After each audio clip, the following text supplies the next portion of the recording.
ان الدین عند اللہ الاسلام، بے شک اللہ کے نزدیک پسندیدہ جو مذہب ہے وہ دین اسلام ہے، وہ دین اسلام ہے۔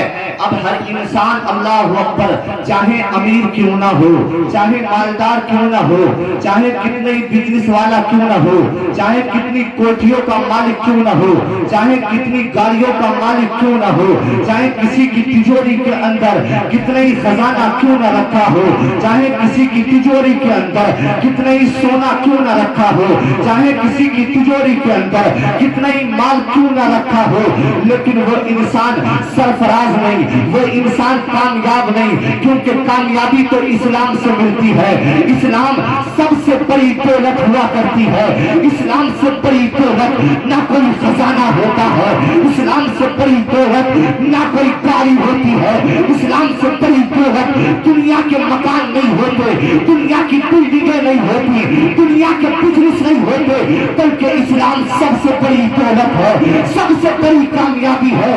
آپ کہیں گے اسلام سب سے بڑی دولت کیوں ہے، انسان سب سے بڑی، اسلام سب سے بڑی کامیابی کیوں ہے، تو یہ میں نہیں کہتا بلکہ آقا ارشاد فرماتے ہیں اسلم تسلم، اسلام لاؤ سکون پا جاؤ، اگر سکون چاہتے ہو تو اسلام لے آؤ، اسلام میں سکون ہے، اسلام میں کامیابی ہے۔ چین سکون کے لیے تڑپتا ہے، امریکہ سکون کے لیے تڑپتا ہے، نیپال سکون کے لیے تڑپتا ہے، جرمن سکون کے لیے تڑپتا ہے، ساری دنیا سکون کے لیے تڑپتی ہے، لیکن جو اسلام میں آتا ہے سکون اس کے گھر کی زینت بنتا ہے۔ سبحان اللہ، سبحان اللہ، سکون اس کے گھر کی زینت بن جاتی ہے تو اسلام میں آتا ہے۔ اسلام سب سے بڑی دولت، اسلام سب سے بڑی کامیابی۔ آقا فرماتے اسلم تسلم، اسلام لاؤ اور کامیابی پا جاؤ، سکون پا جاؤ۔ اب اگر امام پریشان ہے، اب اگر کوئی پیر پریشان ہے، اب اگر ہم اپنے گھروں کا معاہدہ کریں، اپنے گھروں کو دیکھیں، اپنے دل کے اندر جھانک کر دیکھیں کہ آخر ہم پریشان کیوں ہیں، آج ہم افراتفری کا ماحول کیوں بناتے ہیں، آج ہم مسجدوں میں اللہ اکبر جھگڑے کیوں کرتے ہیں، آج ہم غلط محفلوں میں کیوں جاتے ہیں، آج ہم اللہ کے ذکر کو سننا کیوں نہیں چاہتے، آج ہم نمازوں مسجدوں سے اذانوں کی آواز آتی ہے، نماز ادا کیوں نہیں کرتے۔ اگر آج تو افراتفری کا ماحول بناتا ہے، گاؤں کے اندر پارٹی بندی چلاتا ہے، گاؤں کے اندر افراتفری کا ماحول بناتا ہے، اگر تجھ سے تیرا بھائی محفوظ نہیں، تجھ سے تیرا مومن بھائی کوئی محفوظ نہیں، تجھ سے گاؤں کا آدمی کوئی محفوظ نہیں، اگر تجھ سے علاقے میں افراتفری کا ماحول ہوتا ہے، اگر علاقے میں تو ہنگامہ کرتا ہے تو یقیناً تو ٹھیکیدار تو ہو سکتا ہے لیکن مسلمان کبھی نہیں ہو سکتا، مسلمان کبھی نہیں ہو سکتا، کیونکہ مسلمان اگر ہوگا تو اس کے پاس سکون ہوگا، اسلام جہاں ہوگا اس کے پاس سکون ہر قیمت ہوگا۔ جہاں جہاں سب سے بڑی دولت ہے اسلام کا، سب سے بڑی دولت ہے میرے بھائیو، اگر ہم اس اسلام میں پورے طریقے سے داخل نہ ہوئے، ہم چاہے کہتے رہیں ہم مسلمان ہیں، لیکن اگر ہم مسلمان ہوتے تو ہمارے پاس سکون ہوتا، لیکن ہم جھانک کر تو دیکھیں ہمارے پاس کتنا بڑا سکون ہے، ہمیں سکون حاصل ہی نہیں ہے، ہم تو ہر جگہ ہنگامہ برپا کرتے ہیں، ہم تو ہر جگہ مسجدوں میں جا کے بھی جھگڑے، مدرسوں میں جا کے بھی جھگڑے، ہم تو گاؤں میں افراتفری کا ماحول بناتے ہیں۔ وہ مصطفیٰ کے غلاموں، وہ مصطفیٰ کی غلامی کا ثبوت دینے والوں، اللہ اکبر، سب سے بڑی دولت کوئی ہے تو وہ اسلام ہے۔ تم اسلام کے دامن کو تھام لو، کامیاب ہو جاؤ گے۔ ایک اللہ کے بڑے پیغمبر ہے، اپنی بات کو تیزی کے ساتھ ختم کرتا ہوں، اللہ اکبر، اللہ کے بڑے پیغمبر ہے جن کا نام ہے حضرت یعقوب علیہ السلام، آپ کے ایک بیٹے ہیں وہ بھی پیغمبر ہیں، ان کا نام ہے حضرت یوسف علیہ السلام، جس کو پڑھنا ہو سورہ یوسف کو پڑھ لے اور ملاحظہ کر لے، لیکن میں تیزی کے ساتھ بات بتاتا ہوں۔ حضرت یعقوب علیہ السلام کے بیٹے حضرت یوسف علیہ السلام، حضرت یوسف علیہ السلام نے ایک خواب دیکھا، کہا یا ابتی انی رأیت احد عشر کوکبا والشمس والقمر رأیتهم لی ساجدین۔ اے میرے پیارے ابا، میں نے خواب دیکھا ہے، میں نے خواب دیکھا ہے، چاند کو سجدہ کرتے ہوئے دیکھا، سورج کو سجدہ کرتے ہوئے دیکھا، تاروں کو سجدہ کرتے ہوئے دیکھا۔ جب حضرت یعقوب نے اتنا سنا، کہا میرے بیٹے میں تیری بلندی دیکھ رہا ہوں، میں تیری عظمت دیکھ رہا ہوں، میں تیری عزت دیکھ رہا ہوں، لیکن میں یہ بھی دیکھ رہا ہوں تیرے بھائی تیرے دشمن بن جائیں گے، تیرے بھائی تیرے دشمن بن جائیں گے، تیرے اپنے تیرے دشمن بن جائیں گے۔ کسی سے اپنے خواب کا تذکرہ نہ کرنا، کسی سے اپنا خواب نہ بتانا۔ اللہ اکبر، او دنیا کے سلطانوں کان کھول کر سنو، اللہ اکبر پیارے اسلامی بھائیوں۔ جب حضرت یوسف علیہ السلام نے خواب بتایا، بابا نے کہا کسی سے خواب کا تذکرہ نہ کرنا۔ اللہ اکبر، دن گزرتے رہے، جب باپ کے دل میں یوسف کا پیار آتا رہا، محبت بڑھتی رہی۔ اللہ اکبر، بھائی دشمن ہونے لگے، بھائیوں کے دل میں کھٹکنے لگا۔ آخر باپ یوسف سے زیادہ پیار کرتے ہیں، یوسف کی محبت زیادہ دل میں ہے۔ ایک دن مشورہ کیا، مشورہ کرنے کے بعد باپ سے اجازت لی، حضرت یوسف علیہ السلام کو جنگل کی طرف لے گئے، سیرا کی طرف لے گئے، حضرت یوسف کو کنویں میں ڈال دیا گیا۔ اس کے بعد 3 دن تک یا یوسف علیہ السلام کنویں کے اندر رہے۔ ایک دن وہ قافلہ آ گیا، جب قافلہ وہاں سے گزرا، انہوں نے اپنا ٹول اس کنویں کے اندر ڈالا۔ جب ٹول کو اوپر اتارا تو کیا دیکھتے ہیں کہ ٹول کے اندر یوسف علیہ السلام موجود ہے۔ اللہ اکبر، یوسف علیہ السلام کو جب دیکھا تو کہا قال یا بشرا ھذا غلام، کیا عجب چیز ہے، کیا پیاری چیز ہے، کیا انمول چیز ہے، کتنا حسن والا ہے۔ وہ قافلہ حضرت یوسف علیہ السلام کو مصر کے بازار میں لے کے گیا۔ جب مصر کے بازار میں یوسف علیہ السلام کو بیچا جا رہا ہے، جہاں پہ مسالے بھی بکتے ہیں، جہاں پہ پیاز بھی بکتی ہے، جہاں پر کپڑے بھی بکتے ہیں، جہاں پر جانور بھی بکتے ہیں، جہاں پر ہر چیز کی خریداری کی جاتی ہے، آج یوسف علیہ السلام کو اسی مصر کے بازار میں اللہ اکبر بیچا جا رہا ہے۔ لیکن کان کھول کر سنو، آج کی دنیا داری کے طریقے سے میں تمہیں سمجھا رہا ہوں۔ اس وقت آج کی طرح پیسے نہیں چلتے تھے، بلکہ نہ جانے اس وقت دینار چلتے ہوں گے، جو بھی چلتا ہوگا۔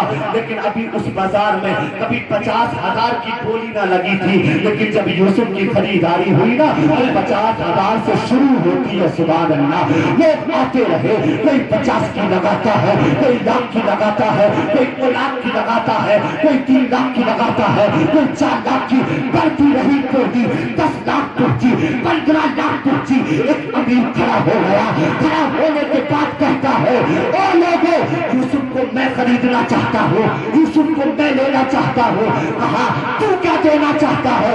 اس نے کہا جتنا یوسف میں وزن ہے میں اتنا سونا دے دوں گا۔ سبحان اللہ، اللہ اکبر۔ اتنے میں دوسرا امیر کھڑا ہوا، اس نے کہا جتنا یوسف علیہ السلام میں وزن ہے میں اتنا سونا بھی دوں گا، اتنا چاندی بھی دوں گا۔ لیکن اتنے میں عزیز مصر آ جاتے ہیں جو زلیخا کے شوہر تھے۔ اللہ اکبر، انہوں نے کہا او لوگوں، یوسف کو میں خریدنا چاہتا ہوں۔ اللہ اکبر، عزیز مصر نے کہا اگر یہ سونا اور چاندی دے گا تو میں سونا چاندی کے ساتھ اتنی مشک بھی عطا کروں گا۔ سبحان اللہ۔ لیکن وہیں پر ایک بڑھیا جھاڑو لگا رہی تھی، جھاڑو لگا رہی تھی۔ اس نے جب آوازوں کو سنا وہ بڑھیا بول اٹھی، ارے یہ تو بتائیے مجھ سے میں یہاں پر جھاڑو مار رہی ہوں، لیکن اگر 10 اندر جاتے ہیں بازار کے تو 5 باہر آ جاتے ہیں۔ لیکن آج کیا معاملہ ہے، کوئی باہر آتا نہیں، جو اندر چلا جاتا ہے وہ اندر کا ہو جاتا ہے، ایک بھی فرد باہر نہیں آتا۔ ایک انسان بولا بڑھیا تجھے معلوم نہیں آج یوسف کو بیچا جا رہا ہے، آج یوسف کی بولی لگائی جا رہی ہے۔ جب بڑھیا نے سنا، بڑھیا بھی وہاں پر پہنچی۔ بڑھیا پہنچنے کے بعد اللہ اکبر، پہنچنے کے بعد کہتی ہے کہ یوسف کو میں خریدنا چاہتی ہوں۔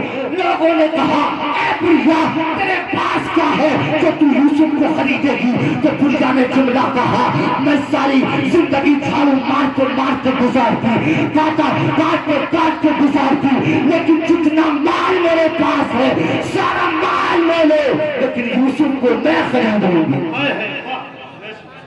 کو میں خریدوں گی۔ لوگ ہنسنے لگے، لوگ مینٹل بتانے لگے، لوگ پاگل بتانے لگے، اے گڑیا عزیز مصر لائن میں ہے، بڑے بڑے امیر لائن میں ہے، تو یوسف کو کیسے خرید سکتی ہے؟ گڑیا نے جملہ کہا تھا، لوگوں میں جانتی ہوں یوسف کو میں خرید نہیں سکتی، یوسف کو میں لے نہیں سکتی، لیکن میں اس لیے حاضر ہو گئی کہ جب کل قیامت کے دن یوسف علیہ السلام کے خریداروں کا دفتر کھولا جائے تو اس دفتر میں میرا بھی نام آ جائے، اس دفتر میں میرا بھی نام آ جائے۔ آج تم کیوں نمازوں کو چھوڑتے ہو؟ آج تم کیوں مسجدوں کو ویران کرتے ہو؟ آج تم کہتے ہو کہ دنیا میں ہم پر ظلم ہوتا ہے، آج تم کہتے ہو ہمارے ساتھ اتیاچار ہوتا ہے، آج تم کہتے ہو ہماری ایک زبان نکال لے کر ہمیں جیلوں میں ڈال دیا جاتا ہے۔ اے لوگوں، تمہارا یہ کہنا غلط ہے، قسم خدا کی تو اسلام میں سچے طریقے سے داخل ہو جا، پھر دیکھ تیرے اندر صدیق کی صداقت نظر آئے گی، عثمان کا عدل نظر آئے گا، اللہ اکبر، عثمان کی حیا نظر آئے گی، عمر کا عدل نظر آئے گا، علی کی شجاعت نظر آئے گی، اور حسن کے صبر نظر آئے گا، حسین کا تیور نظر آئے گا، محمد بن قاسم کی تلوار نظر آئے گی، اور بس یہی کہتا نظر آئے گا، دین بھی ہمارا، عرب بھی ہمارا، ہندوستان ہمارا، مسلمان ہم وطن ہے، سارا جہاں ہمارا، چین و عرب ہمارا، ہندوستان ہمارا، مسلم ہے ہم وطن ہے، سارا جہاں ہمارا، یہ نعرہ تمہارا ہوگا، لیکن تب پہلے سچے مسلمان تو بن جاؤ، مسلمان کے دامن کو تھام لو، اس سے بڑی کوئی دولت نہیں، اس سے بڑی کوئی بلندی نہیں۔ اللہ اکبر، مصر کے اندر یوسف علیہ السلام کو پیش کیا گیا، پھر آپ کو اللہ اکبر، حضرت یوسف علیہ السلام کو جو ہے عزیز مصر اپنے محل میں لے گئے، محل میں لے جانے کے بعد یوسف پر زلیخا قربان ہو گئی۔ یوسف علیہ السلام نے کہا تھا، زلیخا تم بھی تو بڑی خوبصورت ہو، تم بھی تو بڑی خوبصورت ہو، تم بھی تو بڑی خوبصورت ہو۔ زلیخا نے کہا، قسم خدا کی میں چاہے کتنی بھی خوبصورت ہو، لیکن تجھ سے بڑا خوبصورت ابھی تک میں نے دیکھا ہی نہیں۔ میں کتنی بھی بڑی خوبصورت ہوں، میرا حصہ کچھ ہے ہی نہیں تیرے حسن کے آگے، تیرے حسن کے آگے میرا حسن فیل ہے۔ اللہ اکبر، اس کے بعد حضرت یوسف علیہ السلام کو مصر کا بادشاہ بنا دیا گیا، لیکن ایک قاصد حضرت یعقوب علیہ السلام کے پاس آیا۔ آخری بات ہے، جو ہے پریشان مت ہونا، آخری بات ہے، بس اس جملے پر غور کرنا، سب سے بڑی دولت ہے اسلام، سب سے بڑی دولت ہے مذہب اسلام، قسم سے مذہب اسلام میں صحیح طریقے سے داخل ہو جاؤ، پھر دیکھو تمہاری زندگی مسکرائے گی، مرنے کے بعد تمہاری قبر جگمگائے گی۔ اللہ اکبر، حضرت یعقوب علیہ السلام کے پاس جب قاصد آیا تھا تو قاصد نے کہا، اے یعقوب علیہ السلام، آپ کے بیٹے مصر میں موجود ہیں، مصر کے بادشاہ ہیں، مصر کی بادشاہت مل گئی۔ تو یعقوب علیہ السلام نے کہا، اے قاصد، میں تجھ سے یہ نہیں پوچھتا کہ میرا بیٹا زندہ ہے نہیں، میں تجھ سے یہ نہیں پوچھتا کہ میرے بیٹے کو بادشاہ بنایا گیا ہے نہیں، میں تجھ سے یہ نہیں پوچھتا کہ میرے بیٹے کو کتنے مرتبوں پر جو ہے فائز کر دیا گیا، لیکن میں تجھ سے یہ پوچھنا چاہتا ہوں، یہ بتا میرا بیٹا کون سے مذہب کو مانتا ہے، کون سے دین پر چلتا ہے۔ جیسے ہی قاصد نے اتنا سنا، قاصد کہتا ہے، اے یعقوب علیہ السلام، تمہارا بیٹا کوئی اور مذہب نہیں مانتا بلکہ دین اسلام کو مانتا ہے۔ تب یعقوب علیہ السلام نے کہا تھا، اللہ اکبر، جس کی مدتوں بیٹا گم رہا ہو، جس نے رو رو کے اپنے آنسو بہا دیے ہوں، اپنی آنکھوں تک کو کھو دیا ہو، اس باپ کے دل سے پوچھئے جب بیٹے کا ذکر سنا ہوگا تو کتنی خوشی آئی ہوگی، لیکن بیٹے کا نام سننے کے بعد چہرے پہ خوشی نہ آئی۔ جب سنا کہ میرا بیٹا دین اسلام پر ہے، یعقوب نے کہا، اب میری کھوئی ہوئی نعمت مل گئی، اب میرا بیٹا مجھے مل گیا۔ پتا چلا دنیا کی بادشاہت اپنی جگہ، دنیا کی سلطنت اپنی جگہ، دنیا کی شہنشاہی اپنی جگہ، سب سے بڑی کوئی چیز ہے تو وہ دین اسلام ہے، وہ دین اسلام ہے۔ دین اسلام کو سمجھو، اس کے طریقے پر چلو، اپنی مسجدوں کو آباد کرو، پھر دیکھو کوئی تمہیں نہ ستائے گا۔